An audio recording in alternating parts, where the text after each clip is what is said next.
My name is Margaret, and I'm 58 years old. 3 weeks ago, my 28-year-old son called me embarrassing in front of his friends at a restaurant. He had no idea that his words would lead to the most embarrassing experience of his life. But before I tell you what happened next, let me take you back to where this all started. For the past 5 years, ever since my husband passed away, I've been living alone in our family home. My son Jake moved out when he got married, but we still had a close relationship. Or so I thought. Jake works as a marketing manager at a tech company downtown. He's always been focused on his career, worried about his image, and concerned about what others think of him. I raised him to be confident, but somewhere along the way, that confidence turned into something else. Last month, Jake invited me to join him and his work friends for dinner at Riverside Bistro, one of those fancy places with expensive food and dim lighting. He said it was casual, just a few people from work celebrating a successful project. I was so happy he wanted to include me. It had been a while since we spent time together, and I was excited to meet the people he worked with. I dressed nicely in my favorite blue shirt and black pants and arrived right on time. The moment I walked in, I could see Jake's face change. His smile became forced, and his shoulders got tense. Something was wrong, but I couldn't figure out what. Jake introduced me to his work friends. There were 6 of them, all around his age. Sarah from accounting, Mike from sales, Jennifer from HR, and a few others whose names I tried to remember. They all seemed nice enough, shaking my hand and saying it was good to meet me. Everything seemed fine at first. We ordered food, and I tried to join in their conversations about work. I asked questions about their projects and tried to show interest in what Jake did all day. I thought I was being a good mother, supporting my son and getting to know his friends. About an hour into dinner, I was telling a story about Jake when he was little. It was a sweet memory about how he used to collect bottle caps and organize them by color. His friends were laughing and seemed to enjoy hearing about it. I was having such a good time connecting with these young people. Then I started telling another story. When Jake was 7, he decided to help me do laundry. He put an entire bottle of dish soap in the washing machine instead of laundry soap. The basement flooded with bubbles everywhere. It took hours to clean up,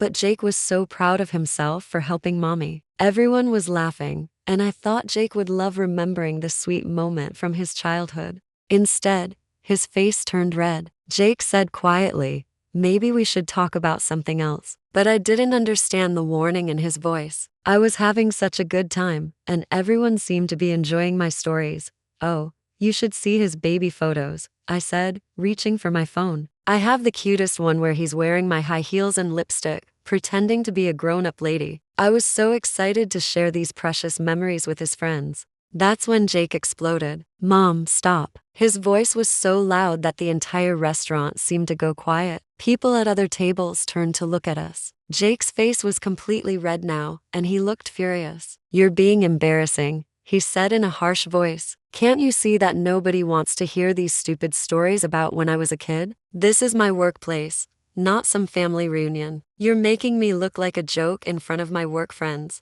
The silence at our table was terrible. His friends looked uncomfortable, some staring at their plates, others looking back and forth between Jake and me with obvious discomfort. I felt like someone had slapped me across the face. My cheeks burned with shame, and tears started forming in my eyes. "I'm sorry," I whispered. "I was just trying to share some nice memories." Jake cut me off before I could finish. "Just trying to what? Ruin my reputation? Make me look like some mama's boy who can't have a professional dinner without his mother embarrassing him?" His words cut deep into my heart. This wasn't the son I raised. This wasn't the little boy who used to run to me when he got hurt or had a bad dream. This wasn't the young man I had worked 2 jobs to put through college. Sarah, one of his friends, tried to help. "Jake, she was just sharing some sweet stories," she said softly. But Jake turned on her too. "Stay out of it, Sarah," he snapped. Then he looked back at me with cold eyes. "Mom, maybe you should just go." This was a mistake.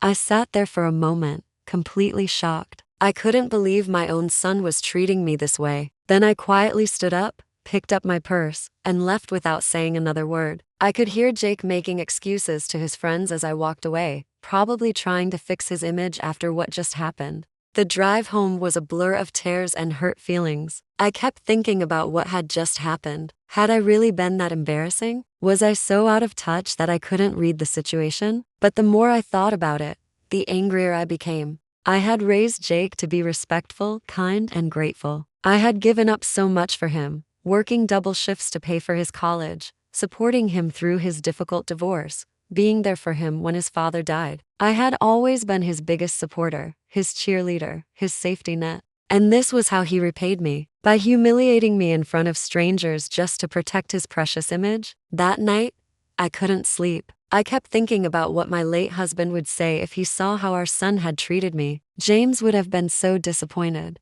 By morning, I had made a decision. If Jake thought I was embarrassing before, he had no idea what real embarrassment looked like. I was going to teach my son a lesson he would never forget. I spent the next few days planning. I learned everything I could about Jake's company, his work, friends, and his professional life. I looked at their social media pages and their company website. I needed to understand his world so I could turn it upside down. Then I remembered something important. 3 months ago, Jake had mentioned that his company was hosting a big client party at the downtown Marriott Hotel. It was a formal event with cocktails, networking, and presentations. Jake had been excited about it because he thought he might get promoted if he impressed the right people at this party. I called the hotel and spoke to the event coordinator. I explained that I was Jake Morrison's mother and that I wanted to surprise him by coming to the event. The coordinator was so helpful and sweet about it. "We'd be happy to add you to the guest list, Mrs. Morrison," she said cheerfully. "Jake is going to be so surprised." Oh, he was going to be surprised all right,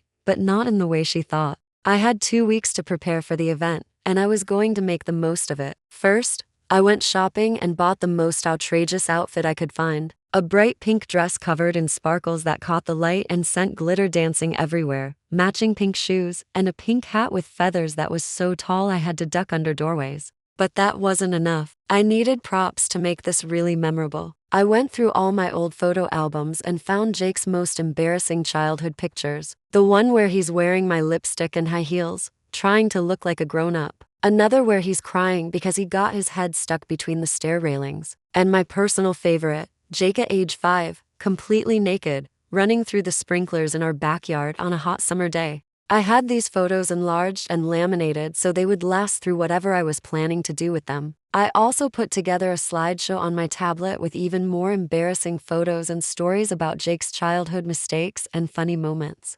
Finally, I practiced what I was going to say. If Jake wanted to call me embarrassing, I was going to show him what embarrassing really looked like. The night of the event, I arrived at the Marriott looking like a flamingo that had escaped from the zoo. My pink, sparkly dress caught every light in the lobby and sent glitter flying with every step. My feathered hat was so ridiculous that I had to turn sideways to get through some doors. The lobby was filled with well-dressed business people in elegant black suits and cocktail dresses. And then there was me, looking like I was headed to a costume party. I could see people doing double takes as I walked by, whispering to each other and pointing in my direction. This was perfect.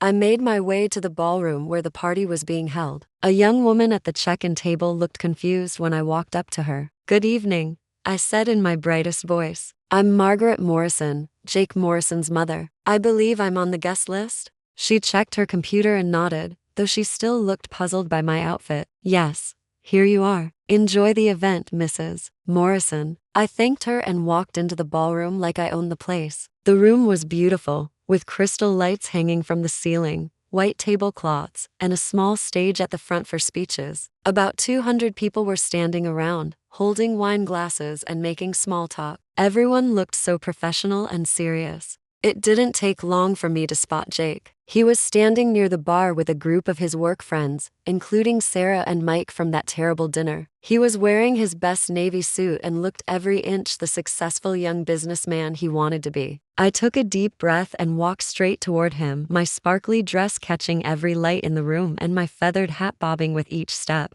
"Jakey," I called out in the loudest, most embarrassing mom voice I could manage. "There's my special boy." I said it loud enough for everyone nearby to hear, and I watched as conversations stopped and people turned to look at us. Jake turned around, and I watched all the color drain from his face. His mouth fell open, and his wine glass nearly slipped from his hand. He looked like he had seen a ghost. "Mom?" he whispered, his voice cracking. "What are you doing here? How did you even know about this event?" "I wanted to surprise you, sweetheart," I announced, making sure everyone around us could hear every word. "When I heard about your big company party, I just had to come support my baby boy. Don't I look nice? I did a little spin, making my sparkly dress twirl and my feathers bounce. The conversations around us had completely stopped. People were staring at my crazy outfit and listening to our conversation with obvious fascination. Some were already pulling out their phones to take pictures. Jake's work friends looked mortified for him. Sarah covered her mouth with her hand,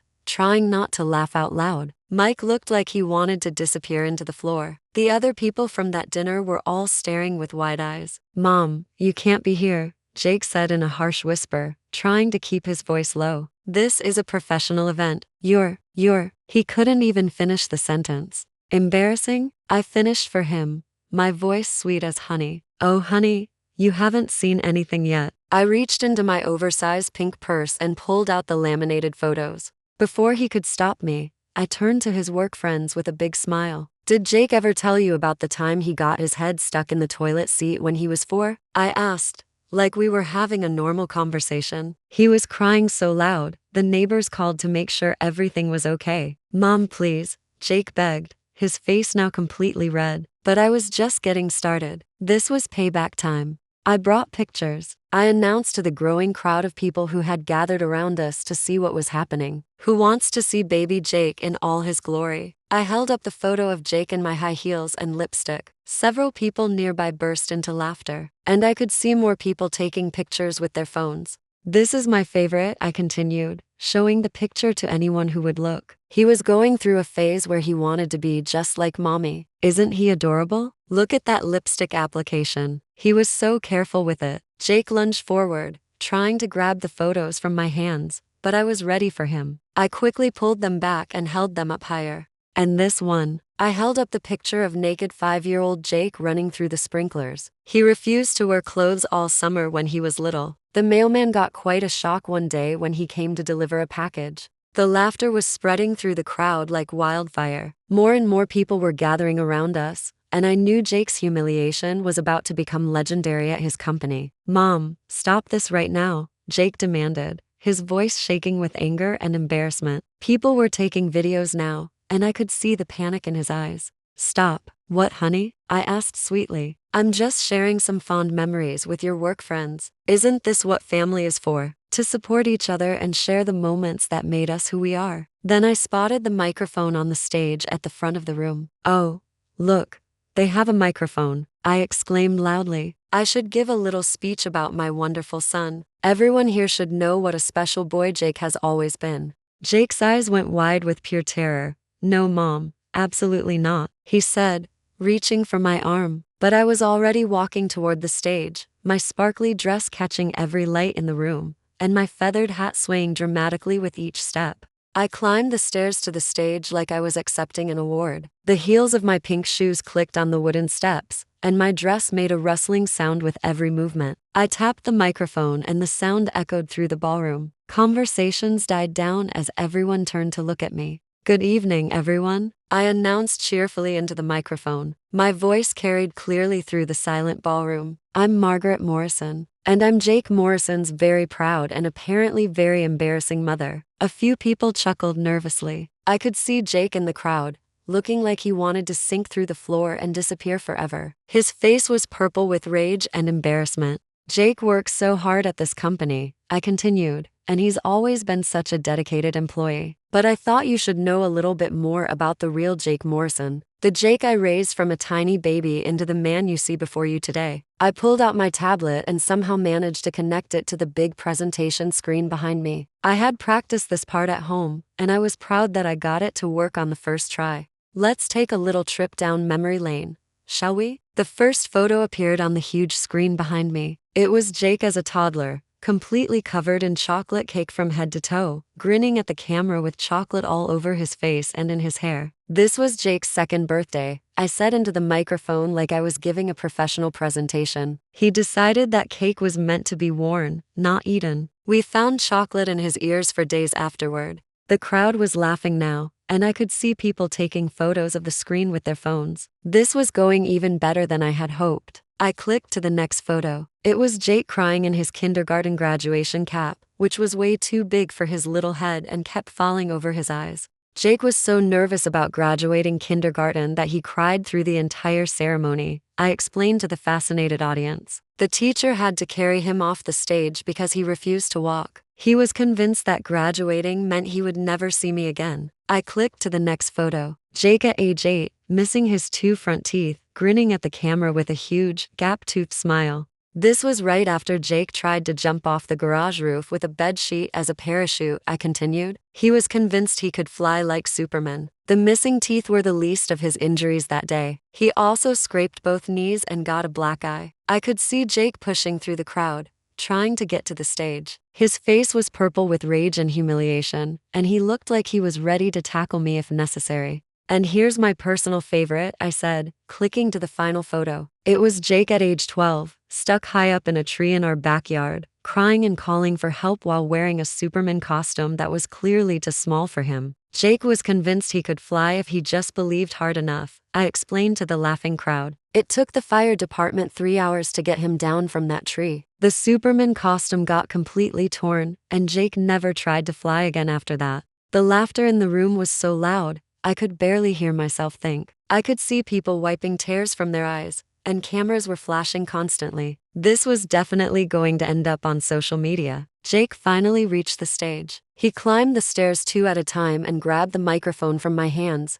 nearly knocking me over in the process. "That's enough," he shouted into the microphone, his voice echoing angrily through the ballroom. "This is completely inappropriate. This is a professional event, not a family photo slideshow. You're ruining everything." The laughter died down, and an uncomfortable silence fell over the room. People were still taking pictures and videos, but they were being quieter about it now. I looked at him calmly and took the microphone back from his hands. "You're right, Jake. This is completely inappropriate. Just like it was inappropriate when you called me embarrassing in front of your work friends 3 weeks ago at that restaurant." I turned to face the crowd, speaking directly into the microphone so everyone could hear me clearly. "You see, everyone, my son here decided that I was too embarrassing to be around his work friends. He told me I was making him look like a joke and asked me to leave dinner early because I was sharing harmless childhood stories, sweet memories of the little boy I raised and loved." The crowd was completely silent now, listening to every word I said.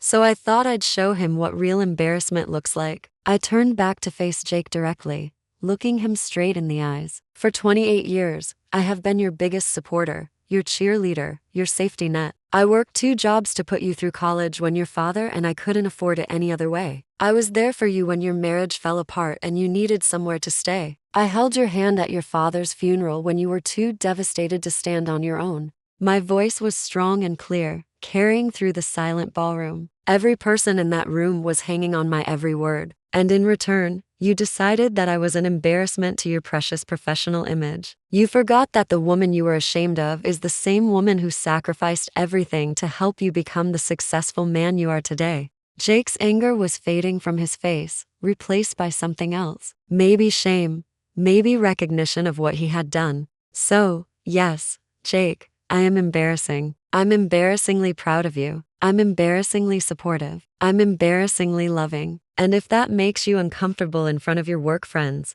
then maybe the problem isn't with me. Maybe the problem is that you've forgotten what really matters in life." I handed him the microphone and started to walk off the stage, my sparkly dress rustling with every step. "Mrs. Morrison?" a voice called out from the crowd. I turned around to see who was speaking. It was Mr. Patterson, Jake's boss, stepping forward from the crowd. I recognized him from photos Jake had shown me. "I don't think you're embarrassing at all," he said loudly enough for everyone to hear. "I think you're a mother who loves her son very much. And Jake is very lucky to have you. Any mother who would work 2 jobs to put her child through college deserves respect, not shame." A murmur of agreement rippled through the crowd. People were nodding, and some were even clapping softly. I left the hotel that night feeling vindicated, but also sad. I had made my point and taught Jake a lesson, but at what cost? Had I gone too far? Had I damaged his career permanently? Jake didn't call me for 3 days after the event. When he finally did call, his voice was quiet and defeated. "Mom, we need to talk," he said simply. He came over to the house that afternoon. He looked tired and beaten down, like he hadn't slept much since the party. I made us both coffee and we sat down in the living room where I had raised him. "The whole thing is on social media. he said without looking at me. Someone filmed your speech and posted it online. It's been shared thousands of times already. The video has gone viral. I waited for him to continue, not sure what to say. I've been getting calls and messages all morning. Some people are calling me an ungrateful son who doesn't deserve you. Others are saying you're crazy and went too far. My boss wants to see me first thing Monday morning, and I'm pretty sure I'm going to get fired. He finally looked up at me with tired eyes. But you know what the worst part is, Mom? You were completely right about everything. I was ashamed of you, and I had no right to be. You weren't being embarrassing at that dinner. You were being loving and proud, sharing sweet memories of raising me. And I threw that back in your face because I was worried about what my work friends would think of me. He sat back on the couch, running his hands through his hair. I'm sorry, Mom. I'm so sorry. I don't know what happened to me. When did I become the kind of person who's ashamed of his own mother? When did I forget everything you taught me about being kind and respectful? I reached over and took his hand in mine. You became successful, honey. And sometimes success can make us forget where we came from and who helped us get there. It can make us think we're better than we really are. That's no excuse, he said firmly. What I did was cruel and ungrateful. And what you did at the party, God, Mom, it was humiliating. But I deserved every second of it. I needed to be reminded of who I really am and what you mean to me. We sat together in silence for a few minutes, both of us thinking about what had happened and what it meant. So what happens now? I asked finally. Now I face the consequences of my actions, he said. I'll deal with whatever happens at work. And I'll try to be the son you raised me to be, not the arrogant person I've become. He squeezed my hand gently. And maybe you could help me figure out how to fix this mess. How to show people that I've learned my lesson. Over the next few weeks, Jake and I worked together to repair the damage. He posted a public apology on all his social media accounts, talking about his behavior and praising me as the mother who raised him with love and sacrifice. He admitted that he had been wrong and that he was grateful for the lesson I had taught him. The video of my speech had indeed gone viral, but the response was mostly positive. Comments poured in from people sharing their own stories about ungrateful children and supportive parents. Several news outlets picked up the story, talking about it as a lesson about family values and respecting the people who love us. We need someone who understands the importance of family, Patterson explained to Jake. Your mother's speech reminded all of us what really matters in life. We want you to help us create programs that support our employees' families. 6 months later, Jake and I have a stronger relationship than we've ever had. He calls me every day, visits every weekend, and has never again treated me like an embarrassment. In fact, he started bringing me to more work events, not to embarrass him, but because he's genuinely proud to introduce me as his mother. Last month, at the company's annual picnic, Jake stood up in front of everyone and gave a speech of his own. I want everyone to meet my mother, Margaret Morrison, he said with his arm around my shoulders. She's the strongest, most loving woman I know, and I'm embarrassingly proud to be her son. The crowd applauded, and I felt tears of joy streaming down my face. This was the son I had raised, the man I knew he could be. Later, as we were driving home from the picnic, Jake turned to me and said, You know, Mom, I learned something important that night at the hotel. What's that, honey? I asked. There's a difference between being embarrassing and being embarrassed by someone. You were never the problem. My attitude was the problem. I was so worried about looking professional that I forgot to be human. Looking back on this whole experience, I realized that sometimes the people we love most need to be reminded of what really matters. Jake had gotten so caught up in his professional image that he forgot the values I had taught him as a child. My dramatic performance at his company event wasn't just about getting revenge, though I'll admit that felt pretty good. It was about showing him the consequences of his choices and reminding him of the love and sacrifice that got him where he was in his career. Was it extreme? Absolutely. Was it necessary? In Jake's case, yes. Sometimes love requires tough measures. Sometimes being a good parent means being willing to be the bad guy for a while if it teaches an important lesson. Jake learned that there's nothing embarrassing about having a mother who loves you without conditions. And I learned that sometimes you have to fight for the respect you deserve, even from your own children. If you're dealing with ungrateful children or family members who take you for granted, remember this: you have the right to demand respect. You don't have to accept being treated poorly just because you're family. Sometimes people need to be reminded of your value in their lives. Sometimes they need to see what life would be like without your love and support. Have you ever had to teach a family member a lesson about respect? Have you been taken for granted by someone you love? Share your story in the comments below. I'd love to hear how you handled it and what happened. Remember, there's nothing embarrassing about being a loving, supportive parent. The only thing that's embarrassing is being ungrateful for that love. If this story touched your heart, please share it with others who might need to hear it. Sometimes we all need a reminder about what really matters in life. Until next time, remember, love deeply, forgive when you can, but never let anyone, not even your own children, treat you without respect. You deserve better than that. And so did I. Thank you for listening to my story. Don't forget to like this video if it moved you, subscribe for more real-life stories, and hit that notification bell so you never miss an update. Your support means everything to me, and I'll see you in the next video.